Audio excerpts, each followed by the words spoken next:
Lost princess buried alive by betrayal, refused to stay forgotten. The gate did not open so much as remember her. Sira Voss had touched 1,000 dead things in her career, alien relics, collapsed vaults, the cold geometric bones of civilizations that had burned out before humanity learned to make fire, and none of them had ever touched her back. The cache gate on Havenreach did. She felt it in her molars first, a low harmonic like a bow drawn across a cello string buried somewhere beneath the floor of the excavation. Then the light came, not bright but deep, the color of old bruises, and the world folded sideways and she fell through. She landed on hard-packed earth that smelled of iron and animal dung, and wood smoke so dense it felt almost solid in the lungs. She lay still for 3 full seconds. Xenoarchaeologists learned early that you assessed before you moved. She ran the inventory. Both hands accounted for, no blood she could feel, her field kit still strapped across her back, the excavation lights of the dig, her team, her colleagues, the year 2387, gone as cleanly as if someone had turned off a switch. She sat up. The settlement sprawled across a shallow valley between 2 ridgelines, and it was human. That was the first thing and the wrong comfort, because the second thing was the towers. 3 of them, rising from the center of the settlement at angles that made no architectural sense by any human standard, angles that gestured at a geometry the human eye could process, but the human brain quietly refused. Volkai construction. She knew it the way she knew her own name. She had spent 11 years excavating their ruins. These were not ruins. Smoke rose from cookfires between structures that were half familiar, half wrong. Timber frame buildings that someone had bolted alien resonance panels to. Like a beloved old jacket, someone else had begun stitching armor plates into while you slept. The people moving between them wore dull colors, heads down, walking the deliberate walk of people who had learned that drawing attention was a kind of wound. Havenreach colonial period. 2 centuries back, give or take, she knew the historical record. She had read the settlement logs in school, the way everyone in the Terran Reclamation Corps did, because you could not do her job without understanding what had been buried and why. The official record said Havenreach Colony had collapsed due to resource failure and internal conflict in the year 2181. The Volkai Protectorate had assumed administrative oversight of the surviving population in the interest of stability. The Havenreach bloodlines, the founding families, the old Terran nobility who had financed the colony, had been absorbed into the general population. Their lineages, for all administrative purposes, ceased to exist. She had never believed a word of it. The gate had brought her here.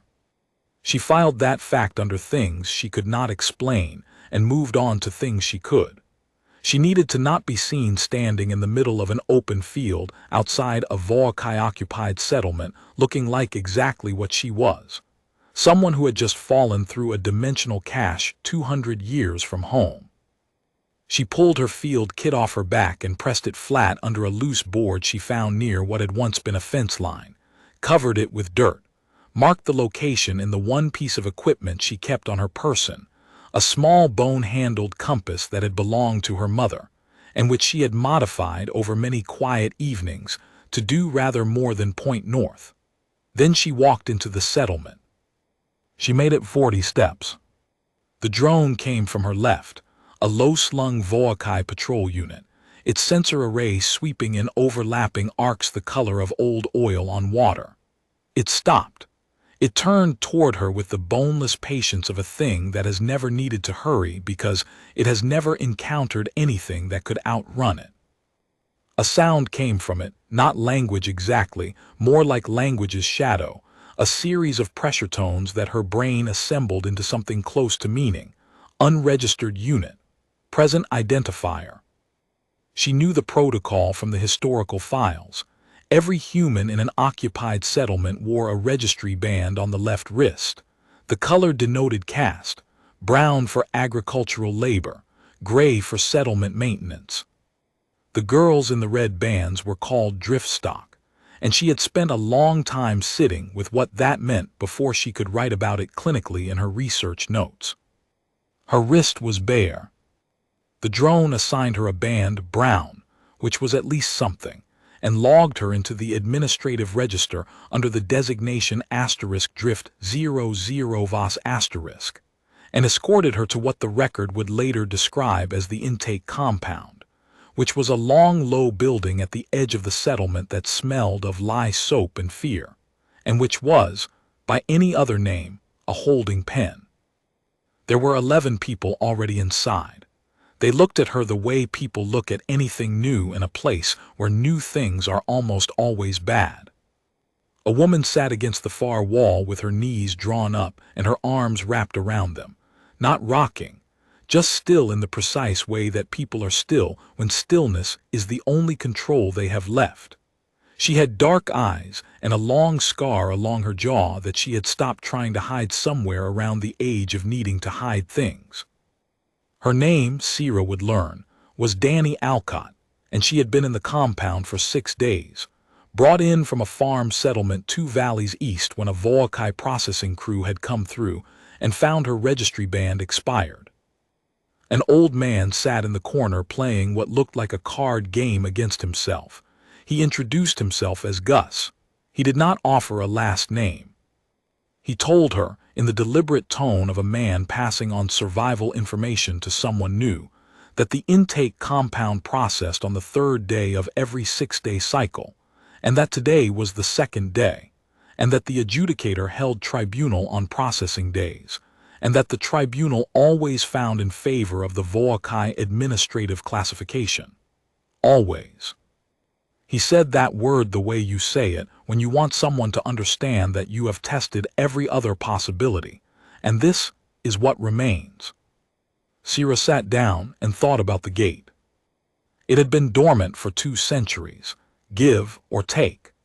The excavation team had found the housing unit 3 meters below the settlement ruins of what the historical record called Havenreach's administrative district. The gate was Voakai in design but not in origin. The resonance signature was off, older, something pre-Voakai, something the Voakai themselves had clearly found and repurposed. It had activated when she touched it, not when her colleagues touched it, not when the scanning equipment swept over it. When she specifically put her hand on the casing and leaned in close to read the inscription, it had woken up. She had been chasing the Havenreach bloodlines for 3 years. She had a theory that no one at the Reclamation Corps took seriously, which was that the founding families had not been absorbed, that they had been hidden. That someone, a person, a community, a stubborn and terrified cluster of human beings, had looked at the Voakai administrative record and decided that the record was wrong, and had proceeded to make it wrong, generation by generation, in secret. The gate had brought her here. She did not believe in coincidence. She believed in data. She was still running the problem when the door opened, and a Voakai administrative officer came through it, followed by 2 drones, followed by a human man in the gray band of a settlement functionary. The officer was tall and thin in the wrong way, jointed differently than the eye expected, wearing a long coat that almost but not quite concealed the secondary limb array along its thorax. Its face was a careful approximation of human, wide-set eyes that were gold rather than any color a human eye came in, features arranged in proportions that were close enough to human that the wrongness of them hit you a half-second after you looked, like the punch landing after you heard the sound. She had studied the Voakai for 11 years. She had read every record, excavated every ruin, handled every artifact. She had never stood in the same room as a living one. It was nothing like the excavation sites. The excavation sites were quiet. They were history. This was a room where a living thing that regarded her kind as an administrative problem stood 3 meters away and looked at her the way you look at a column in a ledger. The human functionary read from a tablet in his hand, without looking up from it. His voice was flat in the way of someone who had long ago decided that the weight of what he said was not his weight to carry.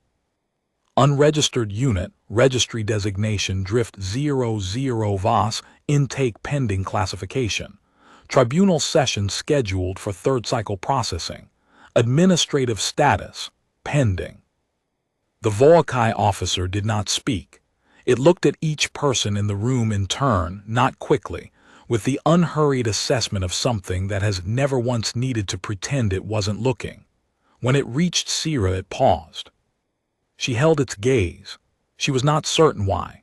Some fragment of a decision she had made somewhere in the last 10 minutes, something about which losses she was willing to absorb. The officer moved on. When they left, Danny Alcott looked at her from across the room and said, very quietly, "You shouldn't have done that." "Probably not," Sira said. "They remember. They don't forget anything, and they remember who looked back." "I know, I've studied them." Danny's eyes shifted, something recalibrated behind them. "You've studied them from where?" Sira looked at her hands for a moment. "A long way from here," she said. "A long way and a long time." The night was long and the compound was cold, and Gus dealt everyone into his card game whether they wanted to play or not, which was, Sira realized eventually, less about the game than about having something to do with your hands that wasn't waiting. The child in the corner, a boy about 8, who Sira had not noticed at first because he had the gift of being very still, was named Tomas, and he was Danny's son, and he had been in the compound since he was born because his mother had been in the compound since before that. And the registry band she had been wearing at the time had expired 3 months into her pregnancy, and the Volkai renewal system had not processed her reapplication, because the form required a residential address, and her residential address had been condemned, and she had not had another one. The system had not been designed to fail her specifically. It had simply been designed without her in mind, which in the long run produced the same result. Sira sat beside Tomas and showed him the compass. He watched it spin. She explained what the modifications did, not because he could use them, but because explaining things was sometimes a way of thinking through them out loud, and because he watched with the focused attention of a child who has learned that paying attention is a survival skill.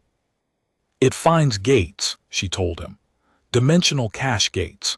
The Volkai built them, but they're not originally Volkai. They found them, same as they find everything, and they repurpose what they find. And the one thing they've never figured out about the gates is what they were originally keyed to."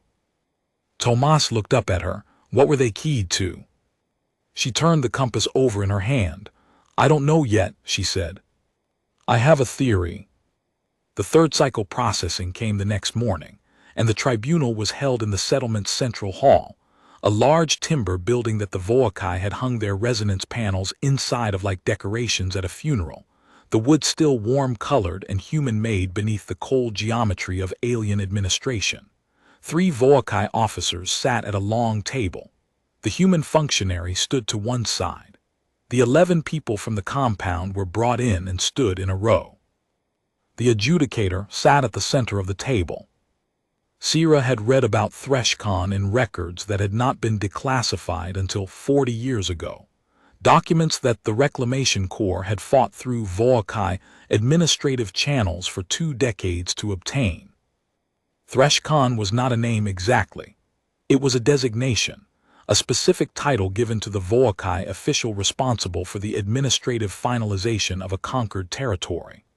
The finalization included what the documents called legacy elimination, which was the bureaucratic phrasing for the process of ensuring that no bloodline capable of reclaiming legal standing under pre-conquest treaty law survived in any form the law could recognize. The ThreshCon assigned to Havenreach had been on station for 200 years. She had assumed when she read that it was a succession of individuals holding the same title. Looking at the thing at the center of the table now, she was no longer sure. The Volkai were not immortal precisely, but their relationship with time was not human. They did not experience duration the way she did. 2 centuries was an administrative tenure, a long one but not unprecedented. It was the same individual. She was almost certain. And it had been here doing this work for 200 years, and it had gotten very good at it. The tribunal proceeded with a thoroughness that was almost elegant in its disregard for the people it was processing. Each person in the row was called, their registry status read, their classification determined.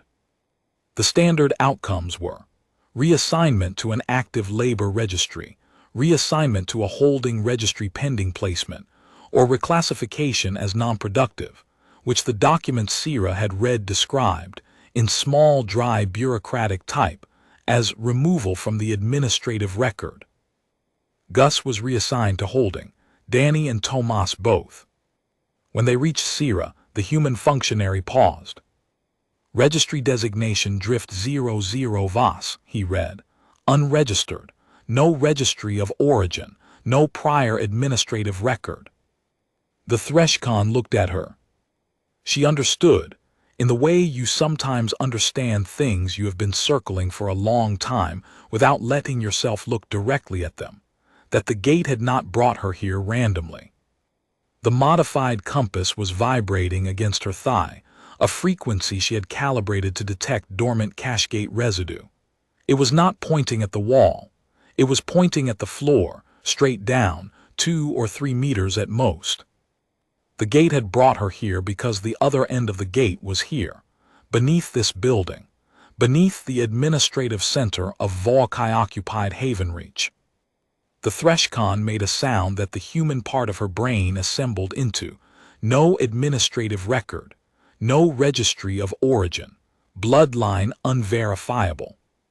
The functionary translated without looking up. Classification, non-productive, removal from the administrative record. There was a sound from the row beside her. Danny Alcott, who had not looked up once through the proceedings, who had stood with her arms around her son's shoulders with the composed stillness of a woman who had learned not to give anything away, made a sound that was not quite a word and not quite a breath.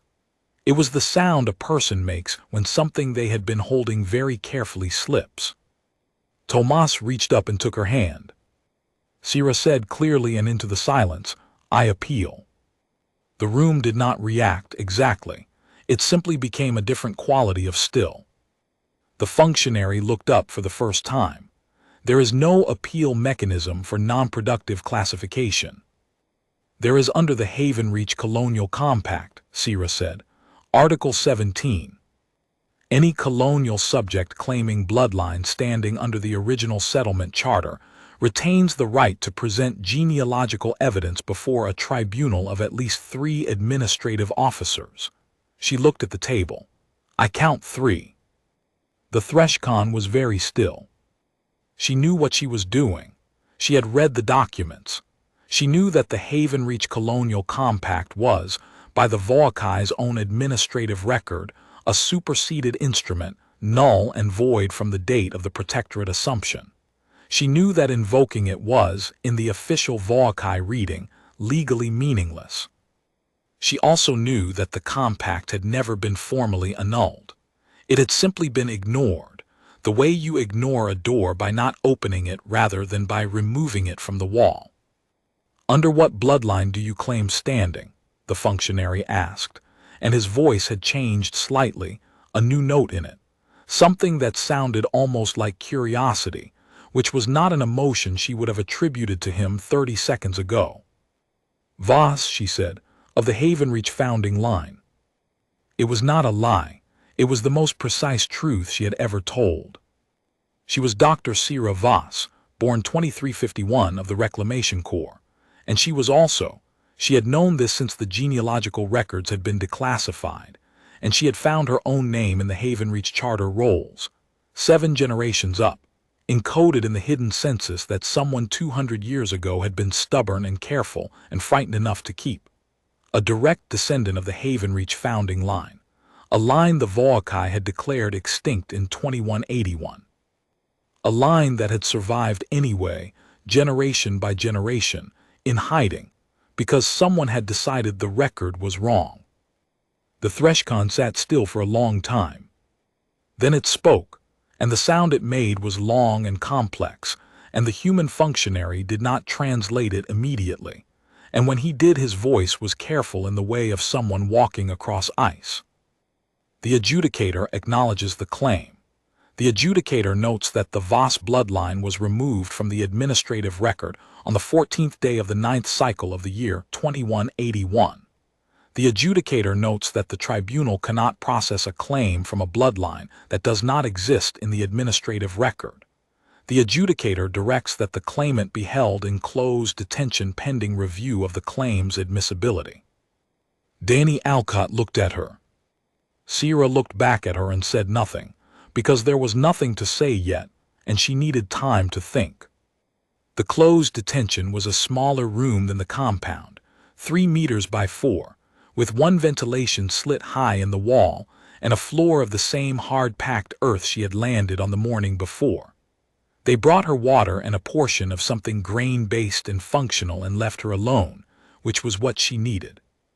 She sat in the dark and thought about the gate. The compass was still vibrating. Closer now, she was in the administrative building's east wing, which put her perhaps 20 meters from the central hall, which put her roughly 25 meters from where the compass said the gate was. She could not reach it from here. She could not reach anything from here. What she had were her hands, the compass, the contents of her pockets, and everything she knew. She had spent 11 years studying the Volkai. She had spent 3 of those years specifically studying the Havenreach cache gate. She had a theory that had landed her in a peer review process she was fairly certain she would now never complete. The theory was this: the cache gates were not Volkai technology. They were older. The Volkai had found them the way they found everything, through conquest and documentation and the patient administrative absorption of everything they encountered. They had repurposed the gates as dimensional storage for administrative records, as secure transit points for officials and materials, as a tool of empire. They were very good at repurposing things. But the gates had not been built by things that thought the way the Volkai thought. The resonance signature was organic. She had said this in 3 papers and been gently corrected each time. Machines did not have organic resonance signatures. Technology was not organic. Except that the evidence said it was. The gates were tuned to something biological. Not Volkai biology, she had checked that. It was the first thing she had checked. Something else. Something the Volkai, in 2 centuries of administrative use, had apparently never noticed or never thought to test. She had activated the gate by touching it and leaning in close. By leaning in close and humming. She had not realized she was humming until after. It was a habit, her mother's habit, passed to her without ceremony, the low toneless sound her mother made when she was concentrating, which Sierra made too, which her sister had made, which was apparently a Voss family trait stretching back far enough that she had found a reference to it in a 200-year-old journal entry in the Havenreach hidden census. Grace hums when she thinks. It drives Howard to distraction. The gate had activated when she touched it and hummed. She sat in the dark and she thought about that for a very long time, and then she began to hum, very softly, the same low tuneless sound her mother had made. And she listened to the vibration in the floor beneath her, and she started to understand what she needed to do. The review of her claims admissibility took 1 full day, which was 1 full day longer than she had expected, and she used every hour of it. When they came for her on the 2nd day, she was ready. Not in any dramatic sense. She was not armed. She had not engineered an escape. She had a plan that depended on a theory that she had never tested at full scale, and she had the compass, and she had her voice, and she had 11 years of knowledge and 3 years of specific preparation that she had not known at the time was preparation. The Threshkhan received her in the central hall with the table cleared and the other 2 officers absent, which told her something. A full tribunal had no need to reduce its number.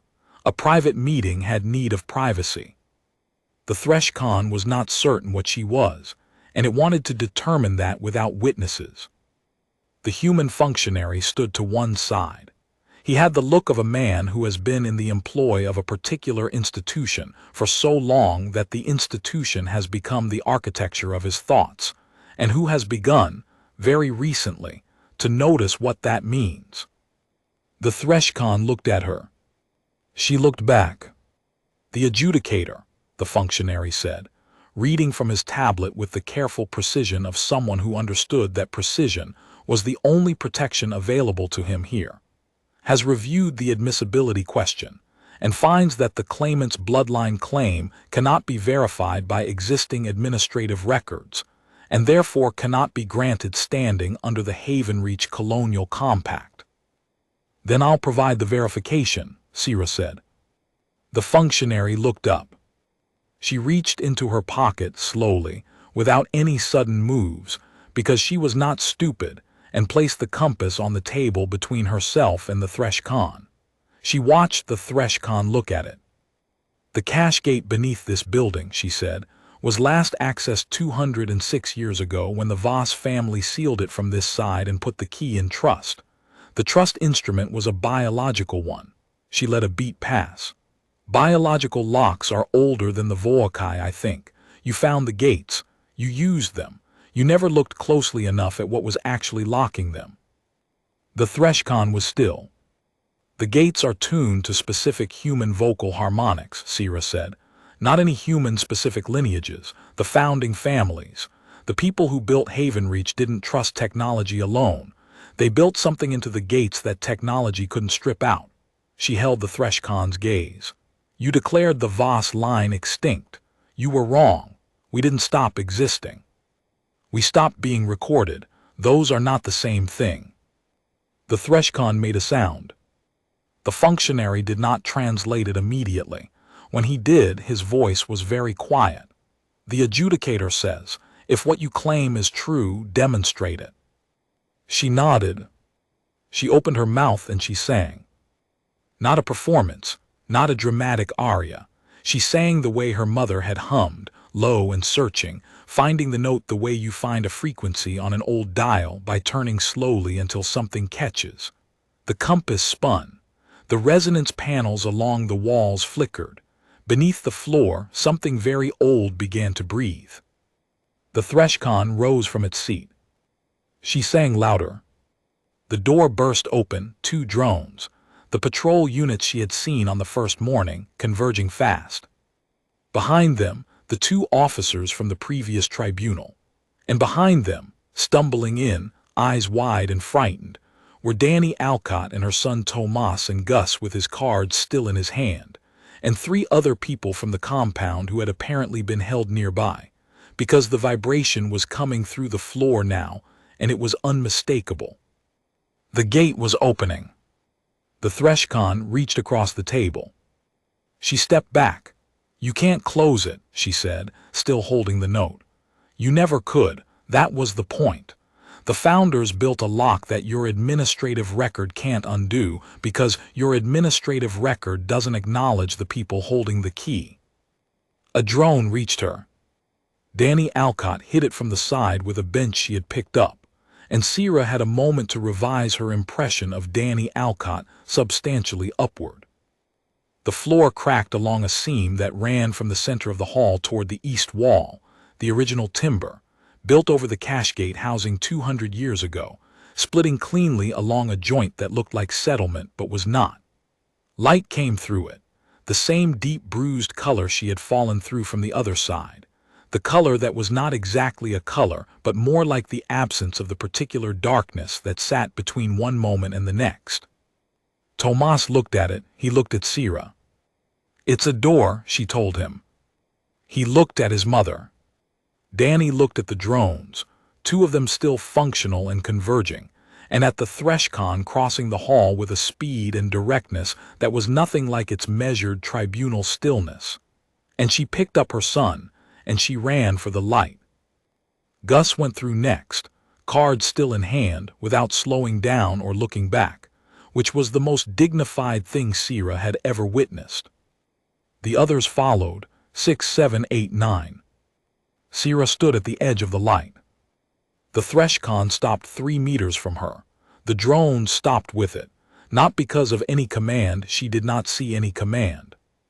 They stopped because the Threshcon had stopped, and it was looking at her with the expression of a very intelligent thing that has encountered a variable it did not account for and is, for the first time in a very long time, recalculating. She recognized the recalculation. She had seen it in her own face in mirrors, in her colleagues' faces, in the faces of everyone who had ever sat with evidence that forced them to revise what they thought they knew. It was the expression of a mind encountering something it cannot fit into its existing model. 200 years of administrative finalization. 200 years of declaring bloodlines extinct and watching the records confirm the declaration. 200 years of a system that had never once produced an exception. She had produced an exception. Not through power, not through superior technology, not through an army or a weapon or a dramatic reversal of physical fortune, through the fact of her own continuous existence, which the Volkai record said was impossible, and which was nonetheless inconveniently true. Through the knowledge she had accumulated because she was stubborn, and the records were interesting and her mother had hummed. Through a lock that had been waiting, patient and organic and very, very old, for someone with the right voice to come and open it. The Havenreach bloodlines are not extinct, she said. She did not say it loudly. She did not need to. You declared us gone, we declined. She stepped through the light. The gate closed behind her. On the other side she landed in the same hard-packed earth of the excavation site, 200 years forward, her team standing around the housing unit with the baffled expressions of people who had watched a colleague disappear, and then reappear 43 seconds later. Danny Alcott was standing against the far wall of the trench, Tomas in her arms, staring at a sky that was the wrong color for 1888 and the right color for 2387, trying to recalibrate to a world she had never seen. Gus was sitting on the edge of a supply crate, looking at his cards, apparently untroubled. There were 11 people who had come through. 11 people who were not in the Volkai administrative record, who did not exist by official accounting, who had been living in the compound of an occupied settlement 2 centuries in the past. 11 people who were not gone. Sierra stood in the middle of the excavation site and looked up at the pale sky of Havenreach, 2387, and thought about the record she was going to write. Not the official report that would take years and lawyers, and the kind of bureaucratic trench warfare that the Reclamation Corps was actually very good at. She was thinking about the other records, the ones that did not go to the Corps administrative database but to the open archive, where anyone could read them. She was going to write about the founders, about Grace Voss, who had hummed when she thought and who had apparently also understood 200 years ago that the best defense against a civilization that ran on administrative records was a lock that no administrative record could open.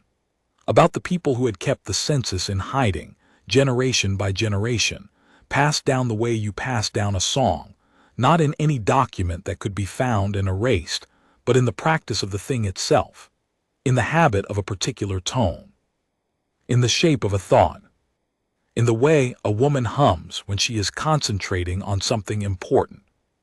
She crouched beside the gate housing. The resonance signature was quiet now, spent. The mechanism settled back into its dormancy. She put her hand on the casing, not to activate it, just to feel the temperature of it, still slightly warm, the way metal holds warmth after the flame is gone. Her colleague Marcus appeared at her shoulder. He was the team's senior technician, a precise and skeptical man who had been doing this work for 20 years and had long ago decided that if something surprised him, he would treat the surprise as data rather than spectacle. "You were gone 43 seconds, he said. It was longer on the other side. He looked at the 11 people now scattered around the excavation site. He looked at the gate housing. He looked at Sierra. "Did you prove your theory?" he asked. She stood up and put the compass in her pocket. "We need to update the Havenreach colonial record," she said. "All of it, the founding families, the bloodline census, the administrative history from 2181 forward. She turned to look at Danny Alcott, who was setting Tomas down and looking at the excavation equipment with the cautious attention of a person learning a new landscape. And we need to find a xenosociologist who specializes in reintegration, because these people are going to need help understanding a world that's moved 200 years without them. Marcus wrote something on his tablet, and the gate. Sierra looked at it. We leave it exactly where it is, she said. We document it. We publish the resonance data. All of it, the tuning, the biological key, the harmonic frequency. She looked at him. The Volkai have had 200 years to figure out that they can't open these things. I think it's time they understood why. He waited. Because they declared the people who could open them to be non-existent, she said. And the people kept existing anyway. And now we know what the key is. And now everyone will know. Tomas had crossed the excavation site and was standing near her, looking at the compass, which she held out to him. He took it, turned it in his hands, watched the needle settle. Does it still work? He asked. Always, she said.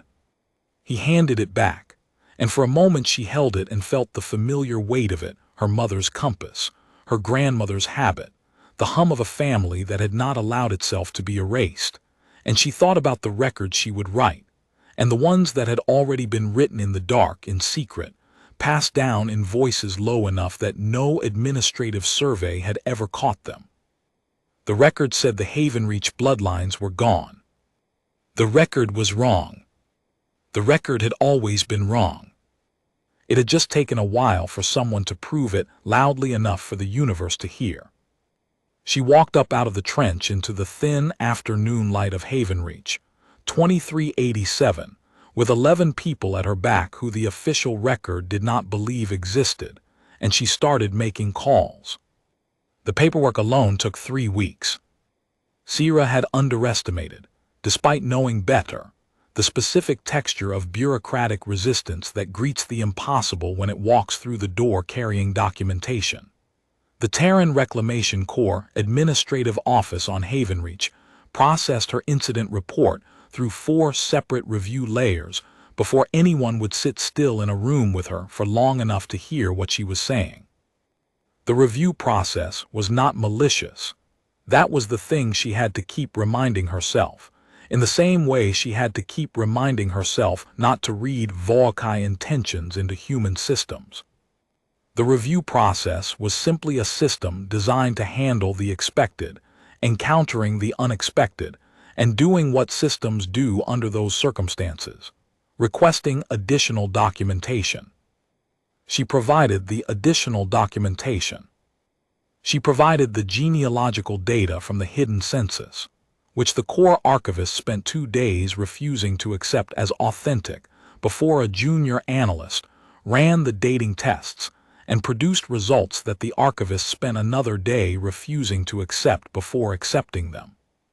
She provided the resonance data from the cache gate, the tonal frequency logs from her modified compass, the sequential activation record that showed the gate responding to a specific individual's harmonic range, and not to any other input tested.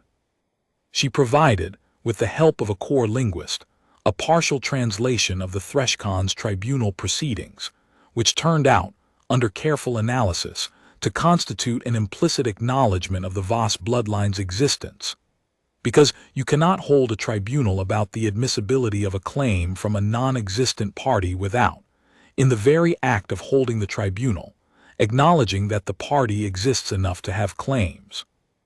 The core legal team found that argument interesting.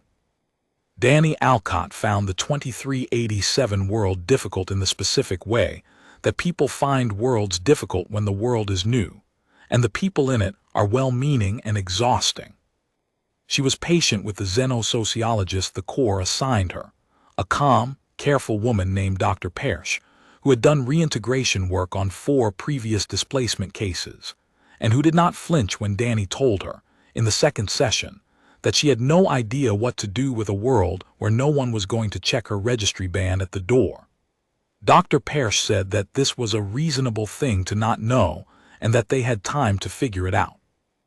Tomas adapted faster, because children are better at this, and also because Marcus had given him a junior technician's tablet loaded with excavation simulation software, and Tomas had spent 3 days learning the software without being shown, which Marcus said was the best unofficial aptitude test he had run in 20 years. Gus asked if there was a card game going, and when told yes, went and found it. Sierra filed the full research report on the cache gate in the open archive on the 42nd day after returning. Not the core internal report, that was in the system, doing its slow work through institutional channels. The open archive report was the other one, the one she had been writing since the night she sat in the holding compound with a vibrating compass and a theory. She titled it, Biological Resonance Locking Mechanisms in Pre-Vorkai Cachegate Technology, Evidence for Deliberate Exclusion of Non-Founding Administrative Operators, with notes on the Havenreach Colonial Compact's continued legal force. It was not a subtle title. She had not tried to make it subtle.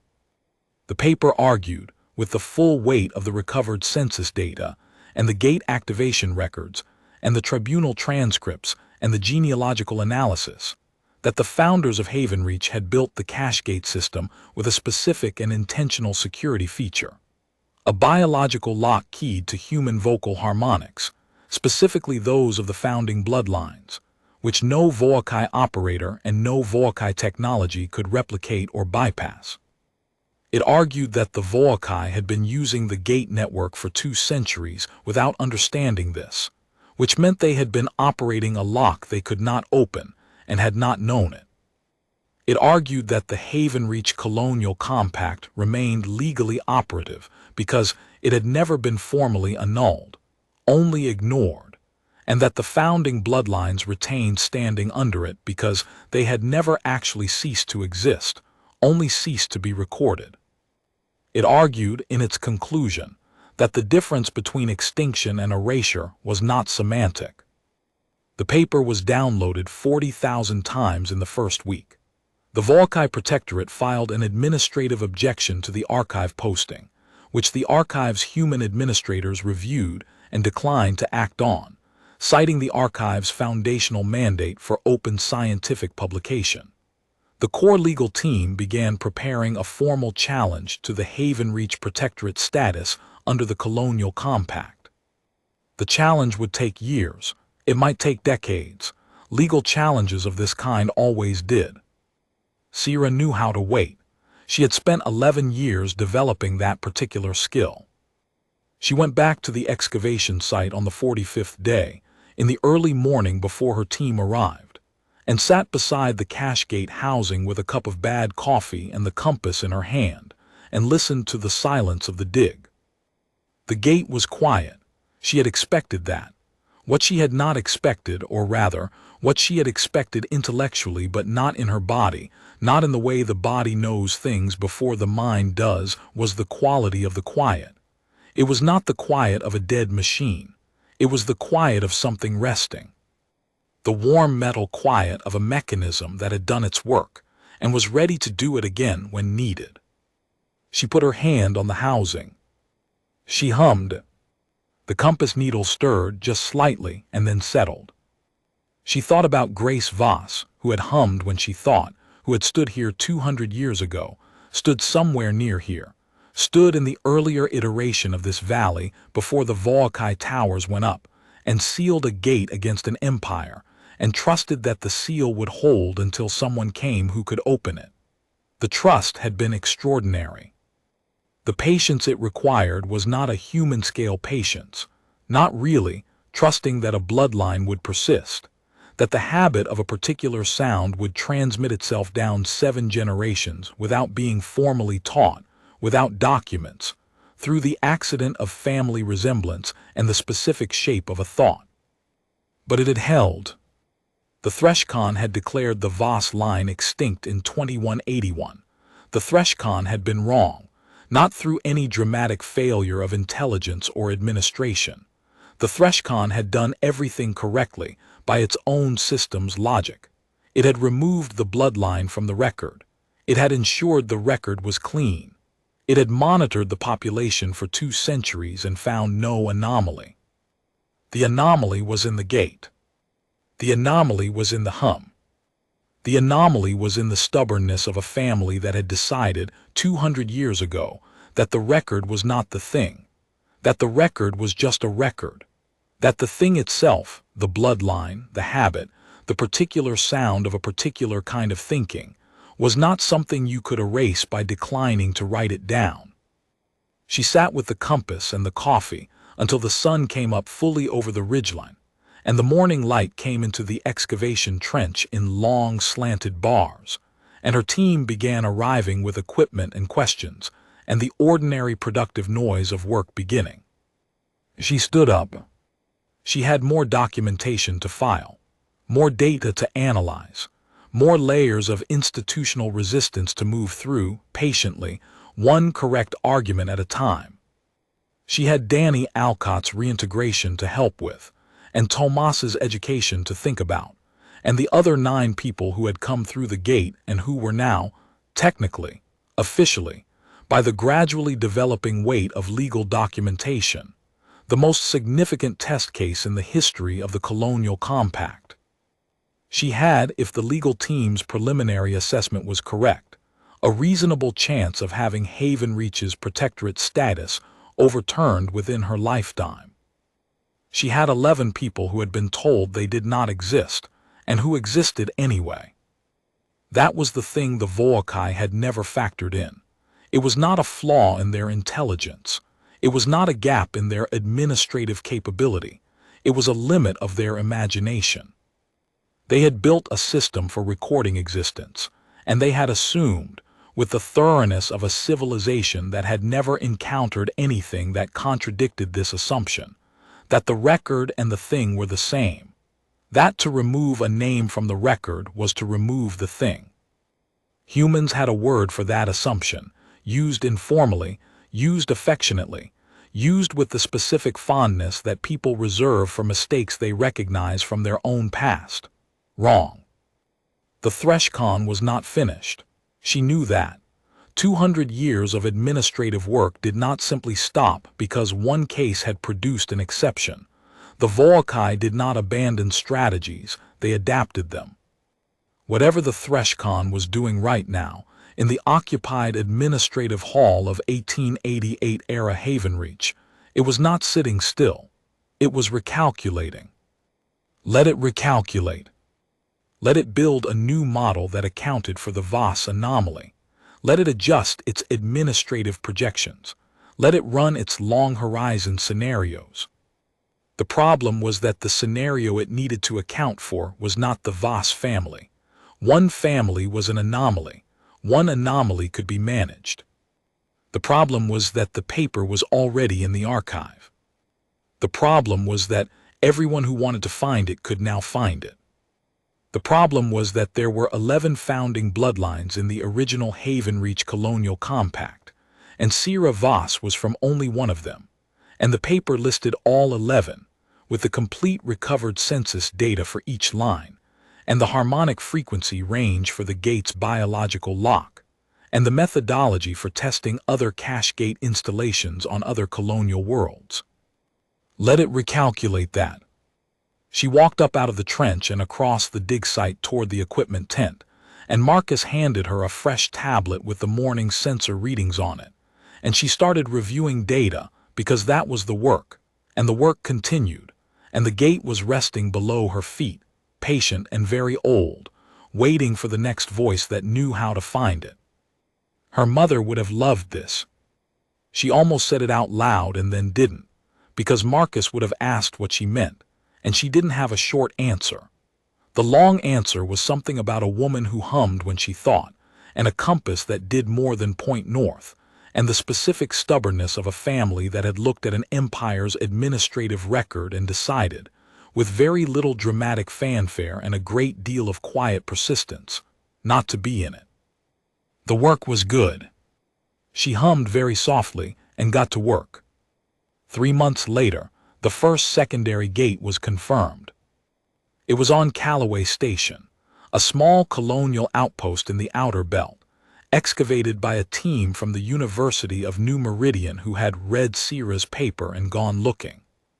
The gate there was buried under a transit hub, unremarkable from the outside, a slightly unusual resonance signature that their lead archaeologist had flagged based on the frequency profile Sierra had published. They had tested it the way the paper described, not with instruments, not with scanning arrays, with voice. Dr. Yemi Asuoha, the team's lead, had a cousin who was a musician, and she had called that cousin and described the frequency range, and the cousin had come out to the station and stood over the gate housing and sung, and the gate had not opened.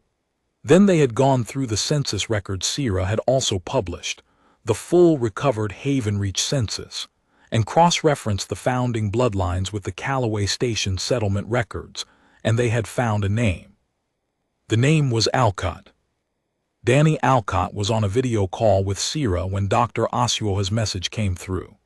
Danny was in the middle of telling Sierra about Tomas's first week at the settlement school. He had corrected the history teacher on 3 points about the Haven Reach colonial period, which was accurate, and which the teacher had taken, after some initial friction, with grace.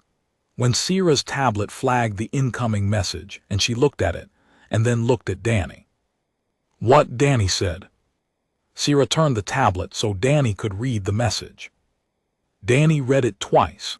Then she sat back in her chair with the careful stillness Sierra still recognized from the compound, the stillness of a person holding something very large and fragile, trying to find a grip.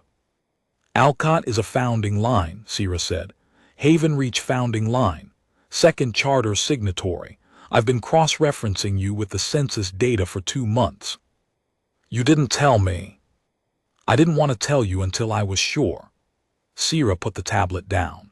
"Danny, there's a gate on Callaway that's keyed to your bloodline, and the Callaway settlement records show 340 people with your surname variant listed as non-productive classification, removed from the administrative record between 2190 and 2240. The silence stretched. "They're not gone," Danny said. The way she said it was not a question. It was the way you say something you have just understood and cannot unsay. "They were removed from the record," Sierra said. "That's not the same thing." Tomas appeared in the background of the video frame, coming into the room with his junior technician's tablet, stopping when he saw his mother's expression. 8 years old and already reading rooms with the precision of someone who had spent his whole life in spaces where the wrong read cost something. "Mom." Danny looked at him for a long moment. "You know how I told you about where we came from," she said, "what it was like." "The compound," he said. "Before that, the family stories, what my grandmother told me, what her grandmother told her." Tomas came closer. "The names." "Yes."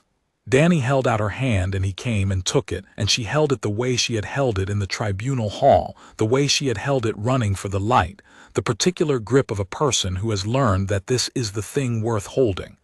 "The names were real. We were real." She looked at Sierra. "Aren't we?" "You were always real," Sierra said. "Someone just wrote you out. There's a difference." She booked the transit to Callaway that evening. The gate on Callaway opened on a cold morning with low clouds and the smell of rain coming. Danny stood over the housing with her eyes closed for a long moment, and then she opened her mouth and sang the name her grandmother had taught her. Not a song exactly, more like a call, the particular sound her family made when they wanted something to know they were there. The gate opened. It glowed the same bruised violet white that Sierra remembered, the same depth and patience in the light, and through it came the records, not people, not this time, but data, 3 centuries of sealed administrative files that the Voakai had locked in the gate's internal storage, and then lost the ability to access because they had never understood what the lock was. The records included the names.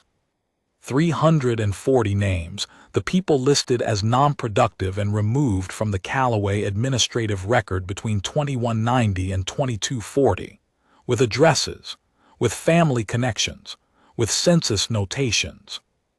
with descendants.